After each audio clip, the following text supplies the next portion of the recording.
Alors aujourd'hui,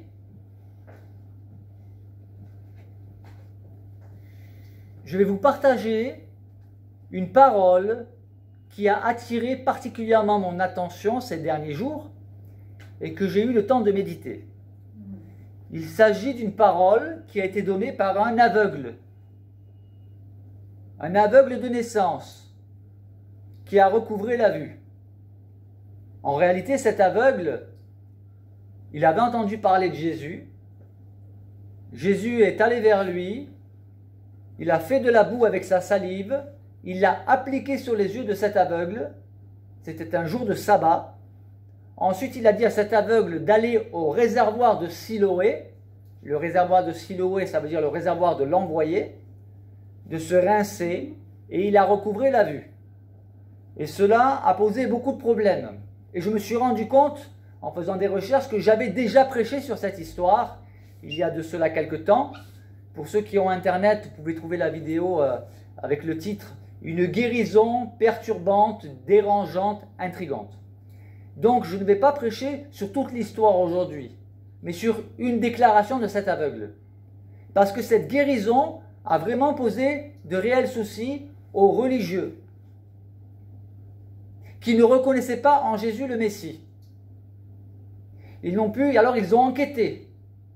Il y en a qui ont douté, ils ont dit c'était pas lui, c'était pas cet homme-là n'est pas l'aveugle qu'on connaît, qui m'ont dit depuis tant d'années. C'est pas lui. Il lui ressemble, mais c'est pas lui. Lui-même, il disait mais oui, c'est moi. Et il y en a qui l'ont reconnu. Alors ils ont convoqué les parents de cet aveugle pour les questionner. Est-ce bien là votre fils que vous dites être né aveugle? Oui, c'est bien notre fils. Il est bien né aveugle. Mais comment alors a-t-il recouvert la vue, leur ont-ils demandé. Ils ont dit ça, nous ne savons pas. Mais interrogez-le. Il a de l'âge, il pourra lui-même répondre. Et alors il retourne questionner cet aveugle, parce que cette guérison dérangeait. Cette guérison extraordinaire. D'ailleurs, il y en a certains qui ont dit qu'on n'a jamais vu une guérison pareille. On n'a jamais vu qu'un aveugle né, un aveugle de naissance, puisse recouvrer la vue. Et alors il y a eu des échanges avec cet aveugle, et ils lui ont posé des questions.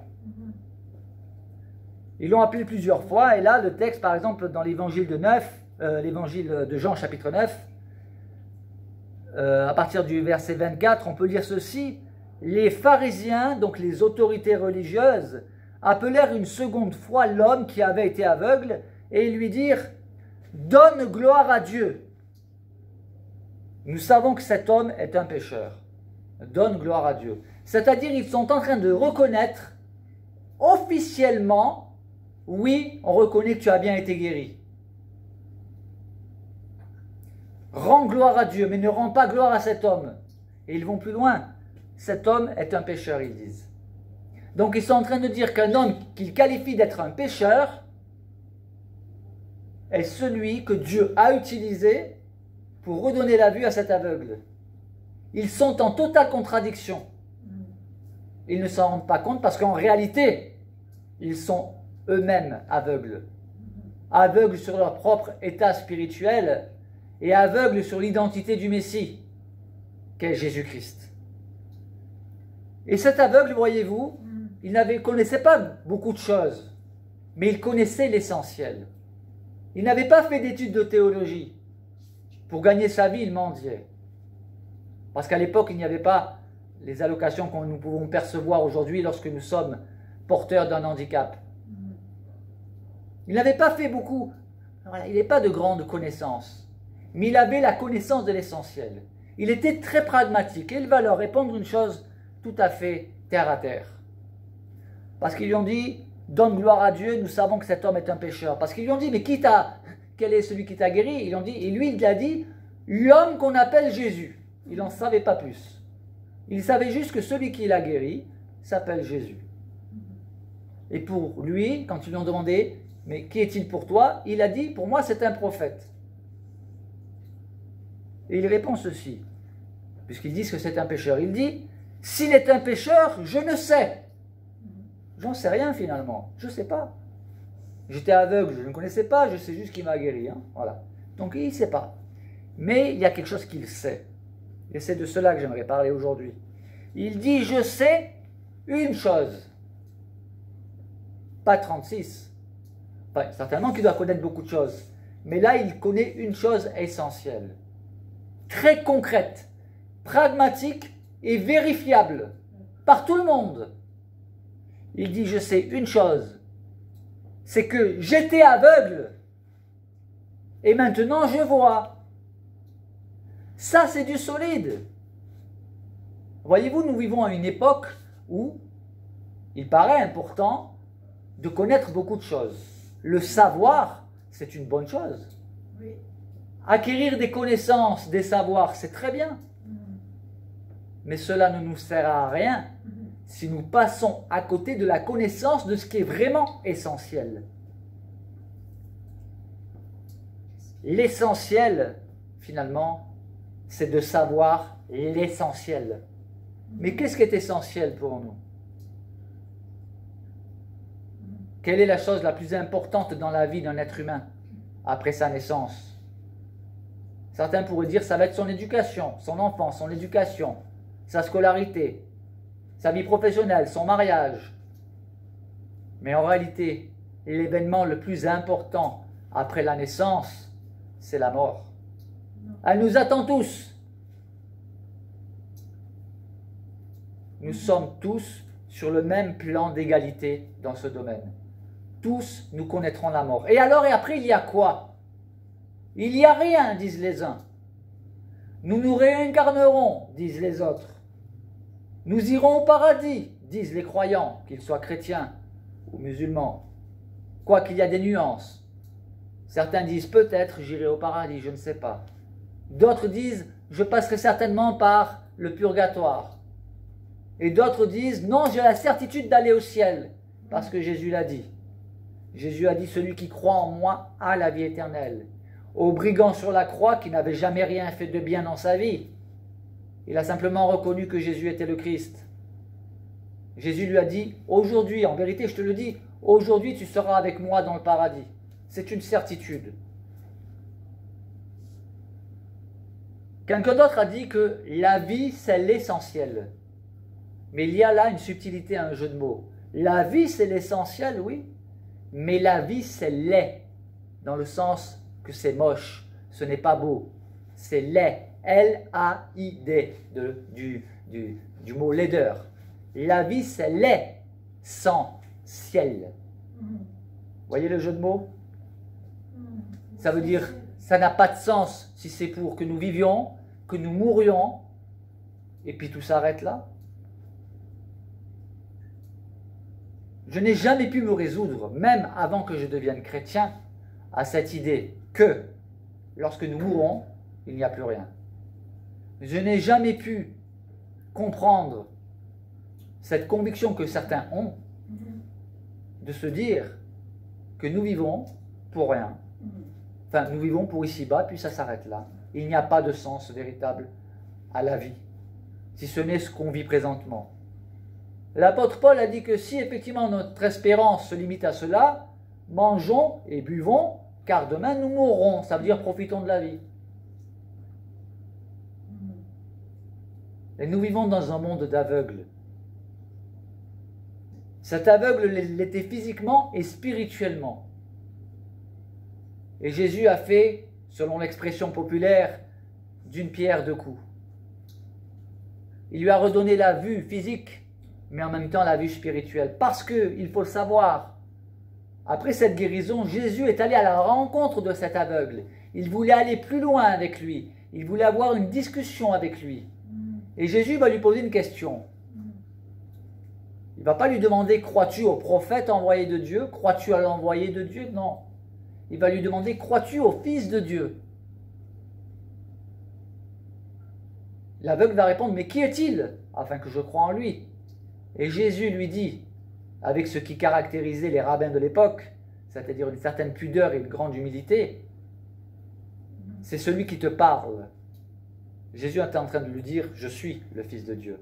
Et alors cet aveugle a cru. Nous pouvons croire en beaucoup de choses. Sont-elles vraies? Sont-elles fausses? Comment savoir de manière concrète, véritable, vérifiable, pragmatique, que ce que nous croyons est vrai? Parce que toutes les croyances ne sont pas vraies.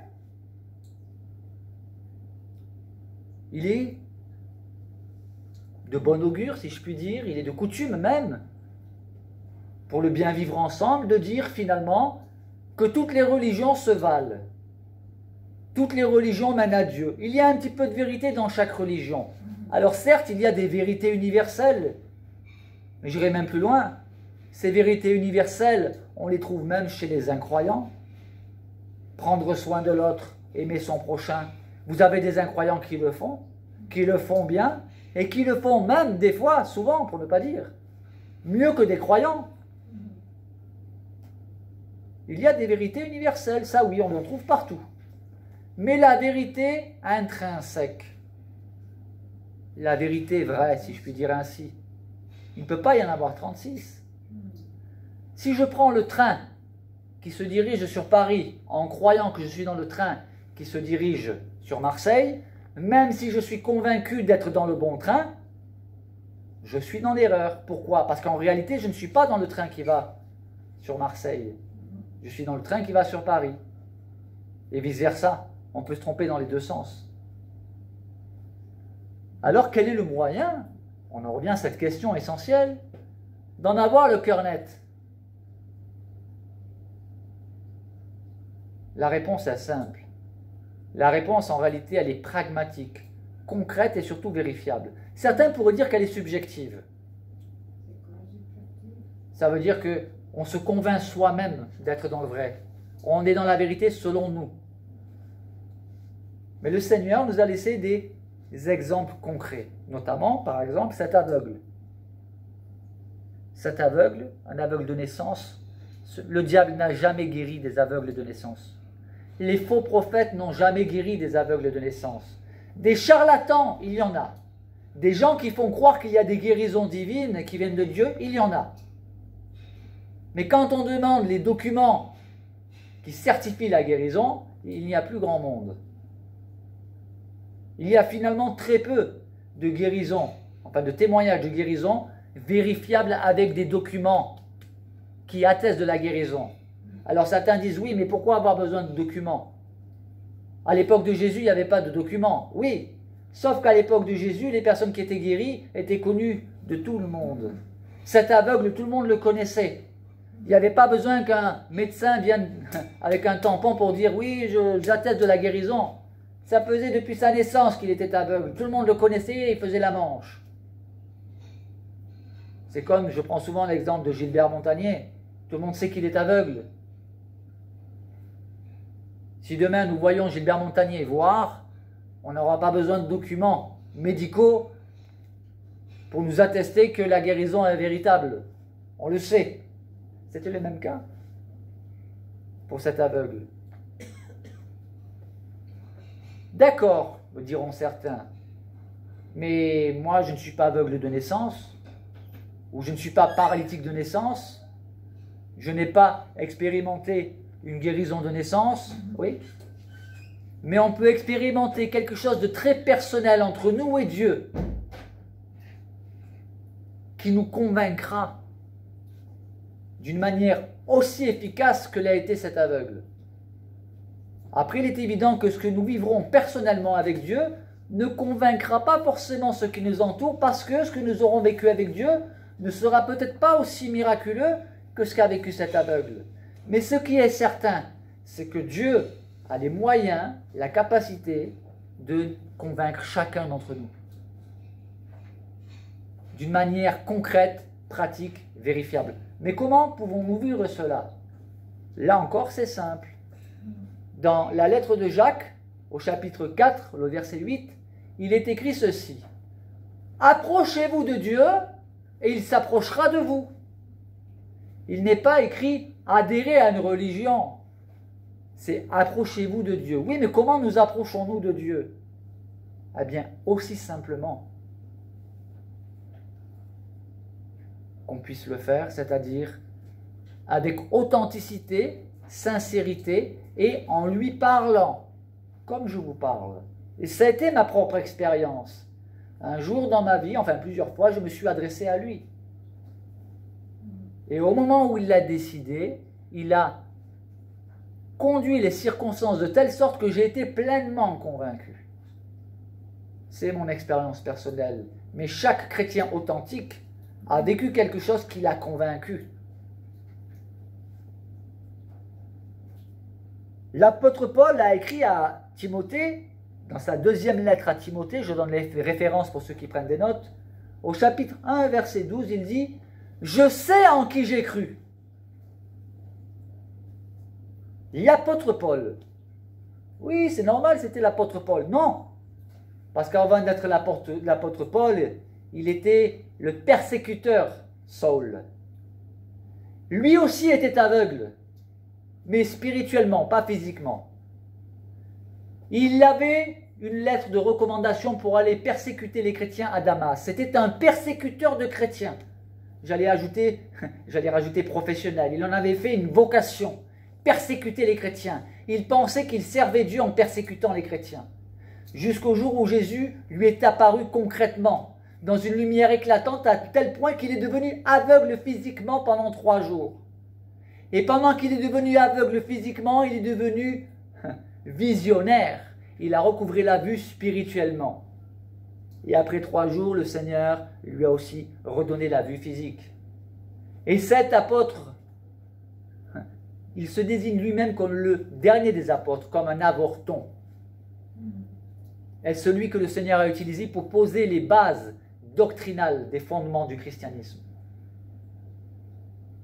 Il était aussi aveugle. Il a fait une expérience concrète, personnelle, qui l'a convaincu. Parce que voyez-vous, pour convaincre quelqu'un qui est tellement rempli de haine envers les chrétiens, pour le convaincre qu'il est dans l'erreur, il fallait une action d'éclat. Et le Seigneur est capable de générer des actions d'éclat pour convaincre les plus endurcis. Dans le psaume 56, au verset 10, le psalmiste savait aussi quelque chose d'important. Il dit « Je sais que Dieu est pour moi. » Il n'est pas contre moi. Dieu est pour nous. Dieu est pour l'humanité.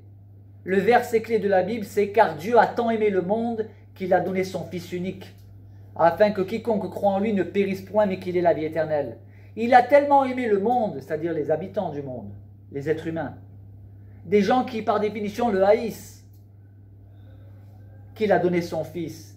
Et Jésus-Christ sur la croix lui-même a prié pour ceux qui étaient en train de se moquer de lui et qui l'ont mis sur la croix. Je sais que Dieu est pour moi, Dieu est pour nous. Et à plus forte raison, il est pour le croyant. Autre chose d'important à savoir, nous jugeons Dieu. Oui, c'est vrai, nous jugeons Dieu. Aussi bien chez les incroyants que chez les croyants, il peut nous arriver de juger Dieu. Nous levons le poing vers Dieu. Mais pourquoi? Pourquoi les maladies? Pourquoi les enfants meurent? Pourquoi ceci? Et nous avons tous une liste de pourquoi. Mais, dans le psaume 119, au verset 75, le psalmiste dit ceci, « Je sais que tes jugements sont justes. » Même si nous n'avons pas l'impression que les jugements de Dieu sont justes, ils le sont quand même. Ce sont nos jugements à nous qui sont faussés. Dans le psaume 140, verset 13, il y a autre chose d'important à savoir. Mais toute cette science, tous ces savoirs accumulés découlent du savoir essentiel. Savoir que Dieu existe et qu'il veut notre bien. On peut lire ceci. Psaume 140, verset 13. « Je sais que l'Éternel fait droit aux malheureux. » Mais on pourra toujours rétorquer, oui, mais il y a plein de malheureux et on n'a pas l'impression que Dieu en prend soin. Et alors je rappelle l'épisode raconté par Jésus, où il parle de ce riche et de ce pauvre qui s'appelait Lazare. Et la vie de Lazare, ça a été quoi? Toute sa vie, il a souffert. Et vers la fin de sa vie, il était malade. Où était Dieu? Mais Dieu regarde à la finalité. Parce que Lazare est mort. Il a vécu une vie de misère, une vie de souffrance, et il est mort. Où était Dieu? Dieu l'a accueilli, nous dit Jésus. Lazare a été porté par les anges auprès d'Abraham, le père des croyants. Et il y a eu un dialogue entre le riche, qui lui ne vivait que pour lui-même, et entre Abraham. Et Abraham a dit au riche, toi tu as eu tous les plaisirs durant ta vie, mais lui il a souffert toute sa vie, maintenant il est consolé. Alors où était Dieu pendant la vie de Lazare? On peut se poser la question, et on n'a pas forcément la réponse. Mais Dieu fait droit aux malheureux, oui. Parce que Lazare, depuis le jour où il est mort, il est dans la félicité et le bonheur pour l'éternité. Alors est-ce comparable avec les souffrances qu'il a pu vivre sur terre? Paul a dit, j'estime que les souffrances du temps présent ne sauraient être comparées à la gloire à venir. Tout ce que nous pouvons vivre de plus terrible ici-bas, dans nos vies, même des choses dramatiques, tragiques, qui nous effraient, qui m'effraient, cela ne peut pas être comparé avec ce qui nous attend auprès du Seigneur, je le rappelle, pour l'éternité. Toujours, toujours, toujours. Autre chose d'important qu'il faut savoir, et Paul l'a mentionné, l'apôtre Paul a dit, je sais vivre dans l'abondance et dans l'humiliation. Dans l'abondance et dans la disette. La disette, ça veut dire qu'il a appris à vivre alors qu'il avait faim. Nous pouvons connaître des périodes de misère, oui. L'évangile n'est pas un évangile à l'eau de rose. Jésus n'a jamais promis une vie facile. Il a dit, vous aurez des tribulations dans le monde. Ça veut dire, vous aurez des souffrances, des épreuves, mais prenez courage, j'ai vaincu le monde. Notre espérance n'est pas d'ici-bas, nous dit la Sainte Écriture. Notre espérance, c'est la vie éternelle. Mais il y a quelque chose qu'il ne faut pas oublier, c'est un autre genre de savoir. Quelque chose qu'on sait mais qu'on renie. Comme Pierre. Pierre connaissait Jésus. Pierre savait qui était Jésus. Pourtant, Pierre est passé par une épreuve. Où à 3 reprises, il va dire « Je ne sais pas qui est cet homme ». Jésus, je ne sais pas qui c'est. Jésus lui avait annoncé à Pierre « Pierre, tu me renieras. Non, non, si tous te renient, moi je ne te renierai pas. » Et Pierre a renié Jésus, parce que ce qu'a annoncé Jésus, ce qu'annonce Jésus, ça s'accomplit toujours. Que cela nous rappelle de rester dans la dépendance du Seigneur afin de tenir bon dans les épreuves. Et enfin, un dernier verset, parce qu'il y en aurait beaucoup, mais je voudrais conclure avec le verset qui était un verset retenu ce matin lors des obsèques de notre amie Jeannette. Et c'est un verset que j'avais noté dans la préparation de mon message. Et ce verset qu'elle avait choisi, c'est un verset qu'il a porté toute sa vie. C'est une parole qui a été prononcée par Job. Job qui a vécu des souffrances incroyables, inexprimables, indéfinissables. Et qui, au milieu de ces souffrances les plus terribles, alors qu'il avait perdu tous ses enfants, ses 10 enfants, il les avait perdus dans un drame. Il avait perdu son bétail, ses richesses, mais ça, à la limite, on peut dire que c'est secondaire. Mais il avait perdu tous ses enfants. Il lui restait sa femme qui elle-même ne comprenait pas l'attitude de son mari qui voulait persévérer à croire. Et en plus de ça, Job était malade, il souffrait physiquement. Il s'est plaint du jour de sa naissance, il se posait des questions, il a questionné Dieu. Il ne comprenait pas par où il passait, mais il a dit cette phrase. Il y a une chose qu'il savait. Il a dit « Je sais que mon Rédempteur est vivant ». Ça veut dire au milieu de toutes les catastrophes qu'il a vécues, qu'il vivait, qu'il traversait, il a prononcé ces paroles de foi incroyables. Il aurait pu se révolter contre Dieu. Sa femme d'ailleurs lui avait dit « Je vois que tu demeures ferme dans ton intégrité. Meurs donc et maudis Dieu » qu'elle lui a dit. Ne jetons pas la pierre à cette femme. Cette femme qui était une mère de famille, qui elle a perdu ses 10 enfants et qui n'avait pas la foi de son mari. Et qui avait une sensibilité peut-être différente. Personnellement, je lui trouve des circonstances atténuantes. Mais Job, lui, a dit « Je sais que mon Rédempteur est vivant. » Mais c'est quoi un Rédempteur? Ça veut dire quoi? Le Rédempteur, c'est celui qui vous rachète. Il vous rachète comment? Un Rédempteur, c'est quelqu'un qui rachetait des esclaves pour ensuite les rendre libres, pour leur redonner leur liberté. Job, dont Dieu dit qu'il n'y a personne sur terre qui soit comme lui, a pris conscience finalement de sa nature pécheresse. Non pas qu'il vivait dans le péché, mais il a reconnu que le péché faisait partie de sa vie. Notre nature est pécheresse. Il a compris qu'il ne pouvait se sauver lui-même. Raison pour laquelle il a dit « Je sais que mon Rédempteur est vivant ». Et cela nous amène à ce que j'ai dit au début, savoir l'essentiel. Aujourd'hui, je peux dire « Je sais une chose ». J'en sais beaucoup des choses. J'apprends, je suis curieux, j'aime apprendre, j'aime étudier la Bible. Mais je sais une chose essentielle, c'est que par nature, je suis perdu et que j'ai accepté Jésus-Christ comme mon sauveur. En fait, cette chose, je dirais, je sais une vérité qui englobe plusieurs points, à savoir que nous sommes foncièrement pécheurs par nature, que nous ne pouvons pas nous sauver par nos bonnes œuvres, par nos bonnes actions, à cause du péché qui est en nous. Le péché entache même nos bonnes actions. Quelquefois, nous allons commettre de bonnes actions, mais la motivation n'est pas bonne et on n'en est pas forcément conscient. Les pharisiens qui faisaient l'aumône le faisaient pour être vus.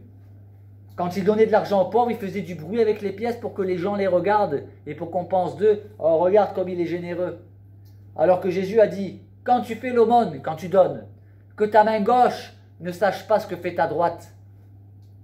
Ça veut dire ne le crie pas sur les toits. Vous voyez? Même nos bonnes actions.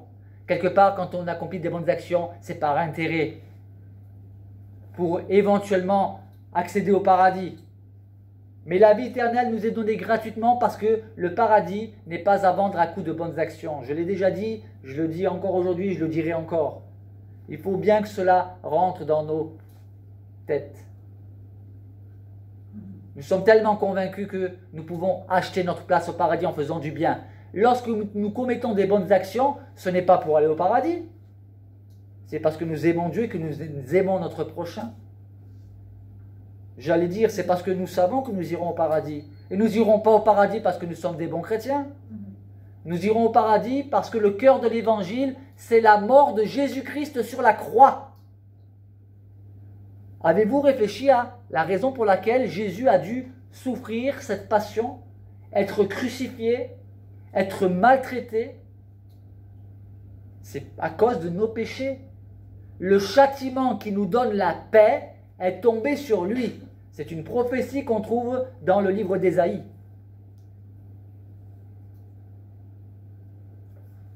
Je ne vais pas faire plus long. Je crois que je ne suis plus très loin. Je regarde un peu le chronomètre parce que je me suis dit je vais mettre un chronomètre mais j'ai oublié de l'enclencher.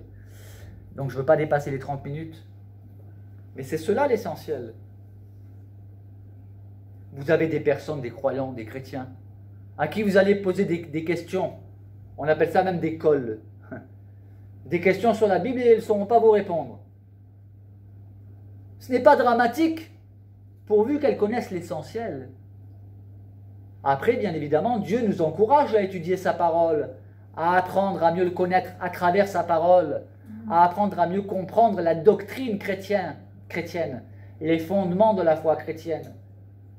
Il y a de quoi alimenter des milliards de vies pour l'éternité avec la Bible, à étudier. C'est important, effectivement. Mais le plus important, ce n'est pas de connaître. La connaissance enfle, l'amour édifie, nous dit l'apôtre.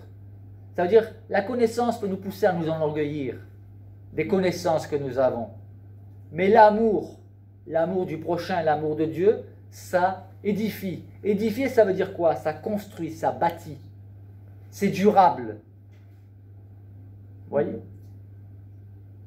Alors, la question qui nous est posée aujourd'hui, savons-nous l'essentiel? Pouvons-nous, nous aussi, dire à ceux qui nous questionnent sur notre foi, qu'est-ce que tu sais de Dieu? Oh, je ne sais pas grand-chose.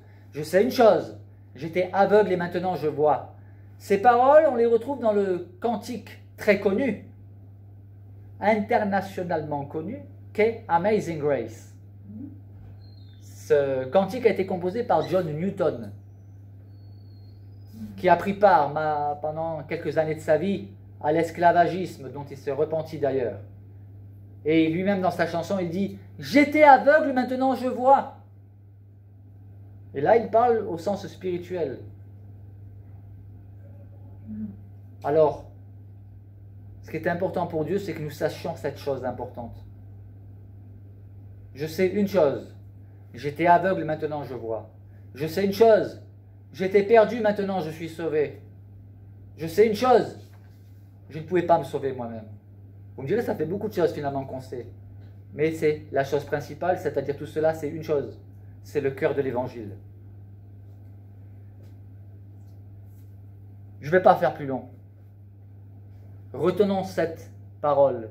Et je tiens à rappeler pour terminer que les rencontres que nous avons entre catholiques et protestants, parce que cette réunion, ce n'est pas la réunion des protestants, ce n'est pas la réunion des catholiques, ce n'est pas la réunion des orthodoxes, c'est la réunion des chrétiens. Peu importe notre étiquette. Que cela soit bien clair. Ce qui nous réunit, c'est Jésus-Christ. Et ces réunions, elles existent pourquoi? Parce que Madame Paulus et Madame Rosie, qu'on appelait Malou et Jeannette, il y a maintenant... elles avaient 80 ans, donc il y a 17-18 ans de cela. Elles ont eu à cœur de créer cette réunion parce qu'il y avait la messe, mais il n'y avait rien pour les protestants. Et elles ont eu à cœur de créer une réunion où les protestants et les catholiques se réunissent ensemble. Et que nous vivions des moments de partage biblique ensemble. Et c'est l'hommage que je tiens à leur rendre. Alors Malou nous a quittés il y a de cela quelques mois, mais il restait encore Jeannette. Et j'ai pris conscience ce matin que je me retrouve un peu seul, entre guillemets. Parce que c'était une belle rencontre en 2012. Et c'est elles qui m'ont intégré à ce groupe. Alors, gardons le souvenir de ce qu'elles ont accompli. Continuons de nous rencontrer. Nous sommes chrétiens avant d'être catholiques. Nous sommes chrétiens avant d'être protestants, avant d'être évangéliques, baptistes ou que sais-je encore. C'est Jésus-Christ qui nous unit, qui nous réunit, n'est-ce pas? Pouvons-nous dire Amen? Voilà. Que le nom du Seigneur soit béni. Que la paix du Seigneur soit sur chacun d'entre vous et sur ceux qui nous suivent aussi sur Internet. Amen.